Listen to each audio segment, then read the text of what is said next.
Your Life as a Knight in the Second Crusade. Part 1. The Boy You Were. You are born into a world that has already decided what you will become. Your father is a minor lord, not wealthy by any grand measure, but land-holding enough to give you a name that carries obligation. From the moment you can walk steadily, the men around you speak of duty, of God, of the great Christian kingdom carved out of the Holy Land by your grandfather's generation. Jerusalem was taken in 1099, just decades before your birth, and its recapture by crusading arms is the defining legend of your age. You grow up in the shadow of that story. As a young boy in England or France, it matters little which, for the world of the knightly class shares a common tongue in Norman French and a common faith in Rome. Your earliest education is not of letters but of horses. By the age of 7, you are a page in a lord's household. You sleep on a straw mat near the hearth. You carry wine to men twice your size. You watch how knights hold themselves, how they eat, how they speak to their lord. You learn that rank is everything. You learn that weakness is something to be hidden, always. The training begins in earnest at 14, when you become a squire. You're assigned to a knight, a hard-weathered man with a scar across his jaw that he refuses to explain. Your days start before dawn. You muck the stables. You oil chainmail until your fingers bleed at the links. You carry the knight's equipment, polish his helmet, and sharpen his sword while he eats. In the afternoons, he teaches you to fight. Not the clean, choreographed fighting of tournament stories, but brutal, exhausting, practical combat. You fall, you get up, you fall again. The weapons feel impossibly heavy at first. A sword is heavier than you imagined. A war sword of this era weighs somewhere between 2 and 4 pounds, which sounds light until you've been swinging it for 2 hours in full padding. The lance is a different challenge entirely. Learning to couch it, to absorb the shock of impact with your entire body while keeping the horse steady beneath you. You eat more than you ever have in your life, and you are still somehow always hungry. Your body is being rebuilt from the outside in. Part 2. The Knighting. At 21, the ceremony comes. It is called dubbing, and it is both simpler and more solemn than the tournament stories make it sound. There's a vigil the night before. You kneel alone in the chapel from dusk until dawn, your armor laid before the altar, praying or trying to pray, watching the candles burn down. By morning your knees ache and your back is a column of fire, and you have not slept. And this is deliberate. They want you to understand that what you are being given is not a reward. It is a weight. The dubbing itself is brief. Your lord strikes you once across the shoulder with the flat of his blade, the accolade, and says the words that make you what you are. You rise a knight. You feel no different. Your knees still ache. But every man in that hall looks at you differently now, and that difference is the point. Your arms are your own now, a heraldic device chosen or inherited, painted onto your shield and stitched into your surcoat. This is not vanity. In the chaos of medieval battle, where visibility is near zero inside a helmet slit, where the noise makes voice commands useless and every man looks like every other man in iron and leather, heraldry is survival. You recognize your allies by their colors. They recognize you. It is a system born entirely from necessity. Part 3. The Call to Crusade. The year's 1145, and the news arrives in pieces. Fragmented riders, exhausted messengers, letters passed between lords in urgent hands. Edessa, one of the 4 crusader states established after the First Crusade, has fallen to the Muslim forces of Zengi. The city that Christians had held for half a century is gone. The shock of it reverberates through every court in Europe. When Pope Eugenius III issues his papal bull, Quantum Predecessors, calling for a new crusade, the response is not immediate, but it is eventually enormous. You hear Bernard of Clairvaux preach. Perhaps you hear him at Vézelay in 1146, where King Louis VII of France and Queen Eleanor kneel publicly to take the cross. The crowd is so large that Bernard runs out of prepared crosses and reportedly tears his own robe into strips to make more. Bernard is the most compelling speaker of your generation, a man so thin from fasting that he seems like a blade himself. And when he speaks of God's purpose and Christian shame and the blood of martyrs, the air around him changes. You feel it in your chest. You take the cross. What you do not fully understand yet is what taking the cross actually costs.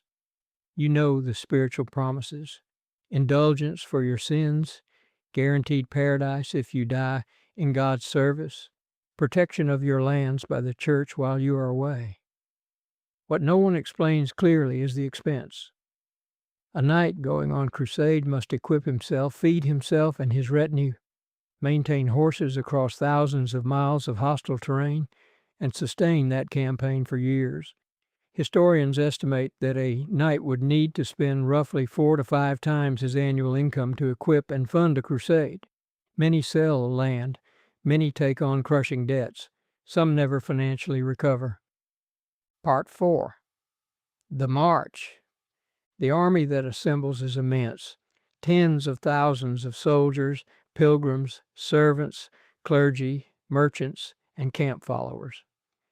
The German force under Conrad III and the French force under Louis VII move largely separately, which is already a problem. There is no unified command, no single logistics chain, no agreed-upon strategy. What there is faith and ambition and a great deal of badly organized supply. You march through the Rhineland and down through Hungary and into Byzantine territory. The vast, suspicious empire of Constantinople, technically Christian, but Orthodox rather than Catholic, and deeply uncomfortable with massive Latin armies trampling through its heartland. The Byzantines give you markets where you can buy food, but the prices are often inflated and the locals watch you with open hostility. You're a guest who was not quite invited and everyone knows it. The heat is the first great shock. You trained in a northern European climate where summers are mild and shade is plentiful. Anatolia, what is now Turkey, is another world.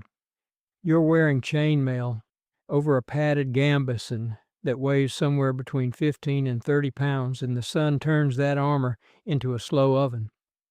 Sweat soaks through the gambeson within the first hour of march and does not dry. The smell of several thousand men marching in iron and wool becomes something you stop noticing only because you have no choice. Water becomes an obsession. The army marches along river routes when it can, but the Seljuk Turks, the same Muslim forces that harassed the First Crusade, have learned their lesson about pitched battles.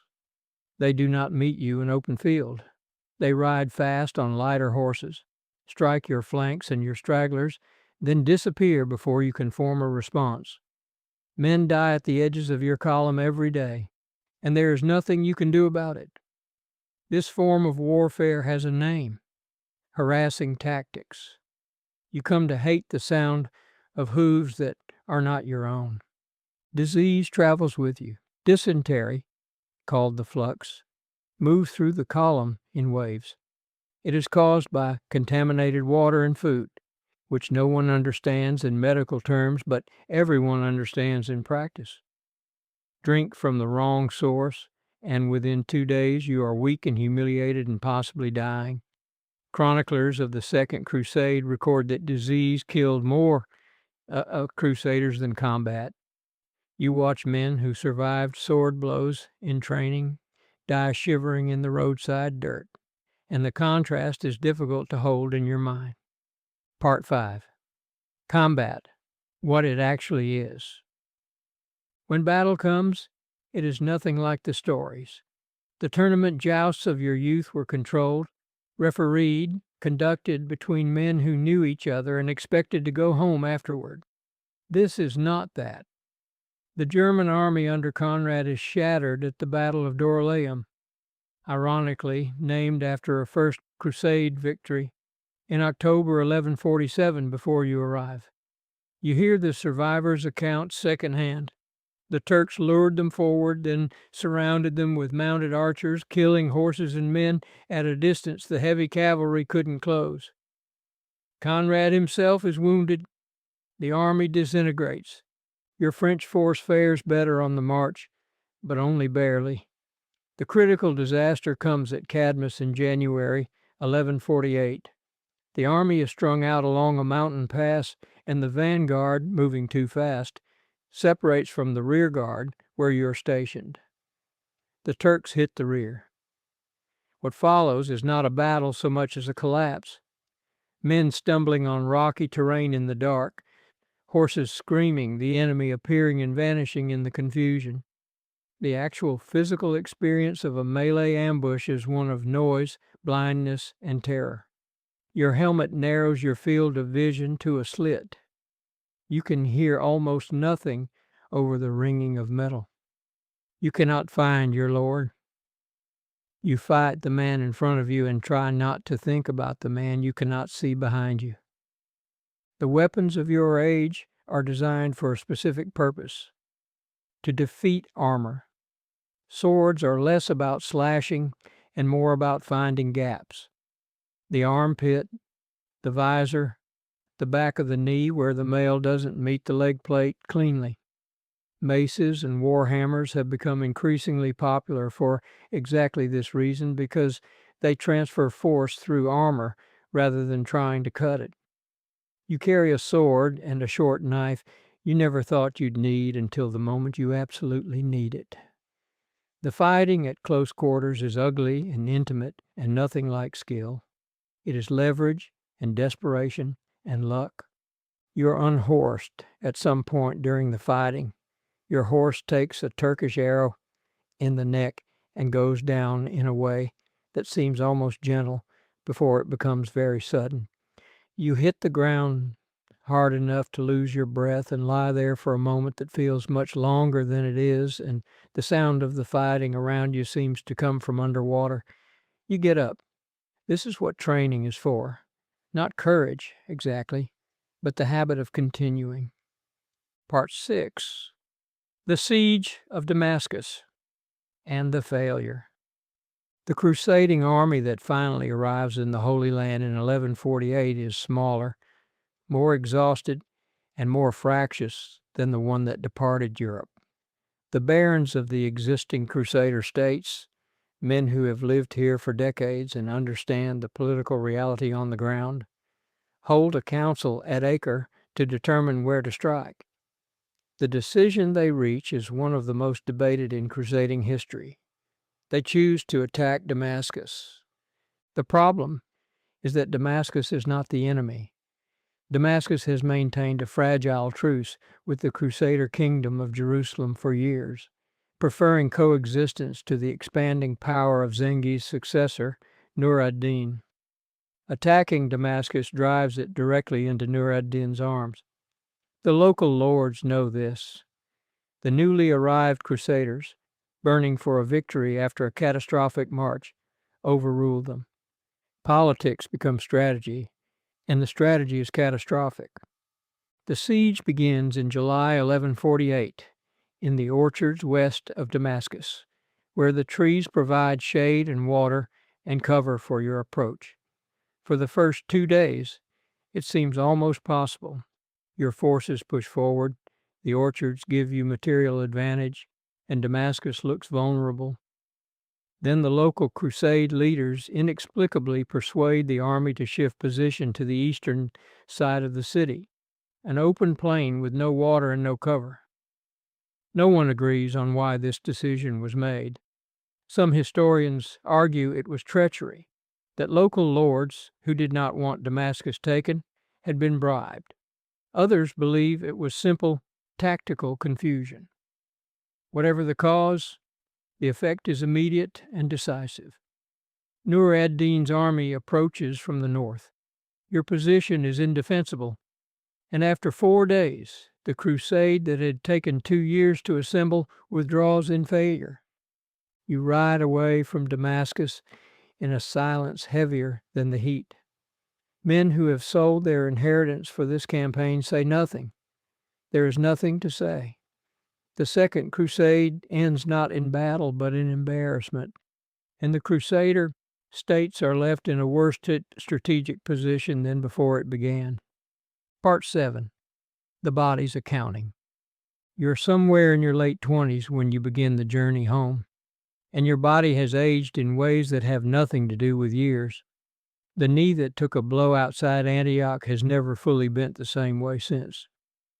Your left hand has 2 fingers that don't close all the way, not from a wound exactly, but from a cold and damp that settled into the joints during a particularly brutal week of winter March and simply never left. You have a scar along your collarbone that you don't entirely remember getting. Medieval medicine can offer you limited help. The Crusader states have the most advanced medical facilities in the Christian world at this point, influenced by Arabic and Byzantine medicine, which are both significantly ahead of Western European practice. The Knights Hospitaller run hospitals in Jerusalem that are genuine institutions capable of treating hundreds of patients, where physicians from multiple traditions practice alongside each other. But you are not in Jerusalem anymore, and what you have access to on the road home is a surgeon who is more barber than physician, and who will bleed you for most ailments under the reasonable-sounding theory that imbalanced humors are the root of illness. You have survived, which is not the same as emerging whole. Roughly 1 in 3 crusaders who departed Europe never returned. The causes were, in order, disease, starvation, and thirst, combat, and accident.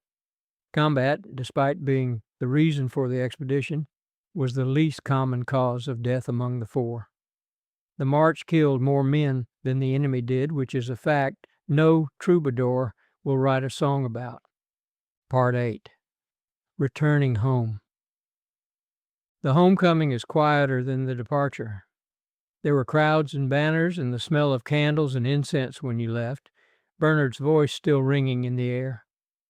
What greets you now is a manor that has been managed in your absence by a steward of variable competence, lands that have slipped in productivity, and debts that have accumulated like silt. The church protected your lands from seizure while you were gone. This was part of the crusading promise. But protection is not the same as management. The people around you have continued their lives. Children born the year you left can now hold a conversation. Your father may have died in your absence, a common grief of crusaders who often returned to find themselves the head of a household they barely recognized. The village knows your name, but not quite your face. You are a story to them more than a man. And becoming a man again after being a story is its own strange labor. The debts must be addressed. If you are fortunate, you have enough productive land to service them over years. If you are not, you sell more of it, which reduces your income, which makes the remaining debt harder to service. A spiral that swallowed many crusading families entirely. The great irony of crusading economics is that the men who participated most faithfully were often the ones most financially ruined by their faith. Part 9. The Middle Years. In the decades after the crusade, you become what most knights become, a local man. You hold your land. You attend your lord's court. You arbitrate minor disputes between farmers, collect rents, maintain the mill, repair the gatehouse after the winter storms. The glamour of knighthood, the tournaments and the pilgrimages and the holy war, belongs to young men, and you're no longer young in the way that matters for those things. Tournaments remain a source of income if you choose to pursue them. These are not the sporting exhibitions of later centuries. 12th century tournaments are genuinely dangerous, conducted over large areas of countryside in which the goal is to capture opposing knights and hold them for ransom. A successful tournament knight can earn real money this way. A less successful one can be captured himself, stripped of arms and horse, and set back considerably. You participate in a handful over the years, taking 2 captives whose ransoms help clear a significant portion of your remaining crusade debt, and then you stop because your knee cannot take the punishment anymore. Marriage has come and gone by this point. You married a woman from a neighboring family, an arrangement made by your respective lords that turned out, against expectation, to be a genuine partnership. She managed the estate during the crusade with more skill than your steward, a fact you acknowledged to her directly, and which she received with the expression of someone who had always known it. She has given you children, some of whom have lived, some of whom have not. Child mortality in the 12th century is brutal in a way that sits at the center of every family's life.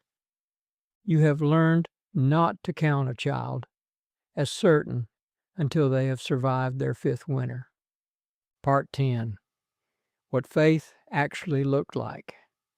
Religion in your world is not a private matter or a weekend commitment. It is the architecture of every day. You hear Mass regularly. You observe fast days, Wednesday, Friday, and the full 40 days of Lent, which means that roughly a third of the days in your calendar year are days of restricted eating. The church calendar governs when you work, when you celebrate, when you grieve. The priest in your village knows your sins because you have confessed them to him, and confession is not optional. It is the mechanism by which social order and spiritual accountability are maintained simultaneously. You believe. This is worth saying plainly because it is easy to look back at crusading history and reduce the religious motivation to politics or economics or land hunger, and while those things are all present, they exist alongside genuine faith that is neither performance nor delusion. You have seen men die badly, in mud, in pain, far from everyone who loved them, and the only thing that made that bearable for them and for you watching was the conviction that death in God's service meant something beyond the death itself. Whether that conviction was correct is a question you cannot answer and have stopped trying to. It sustained people. That much you know for certain. Part 11. The end of the sword. In your 50s, old by the standards of your age, though not impossibly so, you begin the process of stepping back. Your eldest son is knighted. You attend the ceremony and recognize in his face the same mixture of solemnity and terror and disguised pride that you wore at your own, and the recognition is one of the stranger joys of your life. You hand him the management of the estate gradually, watching him make some of the same mistakes you made, resisting the urge to correct all of them, because a man learns more from his errors than from his father's corrections. The armor goes into storage, not thrown away. It costs too much and carries too much, but hung on wooden forms in a dry room where the oil you applied to it keeps it from rusting into uselessness. Your sword hangs above the hall fireplace. This is both decoration and communication. It tells every visitor to your hall that this is the house of a man who has borne arms, who has fulfilled his obligation, who has been to the edge of the world and returned from it. The sword is a sentence in the language your culture speaks fluently. The world is changing around you in ways that are difficult to fully perceive from inside a single life. The Crusader states are weakening, You hear this in the reports that reach your hall, in the tone of letters exchanged between lords, in the prayers that are increasingly urgent rather than grateful. Nur ad-Din has consolidated power across Syria. A young general named Saladin is rising in Egypt. Jerusalem, which seemed permanent after the First Crusade, is beginning to feel precarious to those paying close attention. You will not live to see Jerusalem fall in 1187. Whether that is a mercy or a deprivation is not a question you would know how to answer. What you know is that you went when you were called, that you carried what you were given to carry, and that the God you served as imperfectly as any man can serve anything has presumably kept his own accounting. Closing. The sum of a life. Retirement for a knight of your era is not the clean withdrawal of later centuries. There is no pension, no formal end date, no social structure built around the concept of rest. What there is, if you are fortunate, is a gradual handing over of responsibility, of authority, of the daily weight of running a household and holding a place in the feudal chain. Some knights, in old age, enter monasteries, not as priests, but as lay brothers, seeking the peace of a structured life and the guarantee of prayers said for their souls after death. Others simply remain on their land, consulted but no longer commanding, present at the table but not at its head.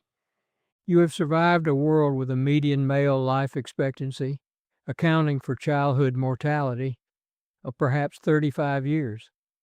Among men who survive to adulthood, you could reasonably reach your 50s or even 60s if disease and accident spared you. You have buried friends, a lord, possibly a child. You have ridden through landscapes that no man from your village will ever see.